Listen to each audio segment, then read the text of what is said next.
Nagsasalita na naman ako para tanggalin ang kanilang katangahan. Ito ay para sa mga vlogger at sa kanilang supporters na bubo sa confidential funds. Itong mga vlogger na ito, hindi ko alam kung tanga o nagbingi-bingihan. Pati sinasabi ni Marcolita, hindi nila maintindihan. Ngayon, si Madam Lini naman ang ating pakinggan. Tinatanong si Madam Lini kung ano ang masasabi niya sa confidential funds. Ano ang sagot ni Madam Lini? Ang sabi niya, before I answer that, I want to clear things first. We are not friends.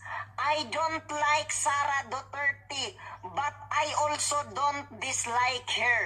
Hindi naman kami magkaaway, pero honestly, ang confidential funds kasi is for general use.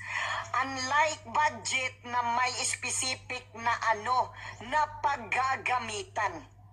Ang gusto kasi ng Quadcom is detalyado ang reports ng OBP. Piso by piso, dapat sabihin saan ginamit, hindi po ganon yun. Hindi pwede yung gusto nila, kaso kasi confidential nga yun.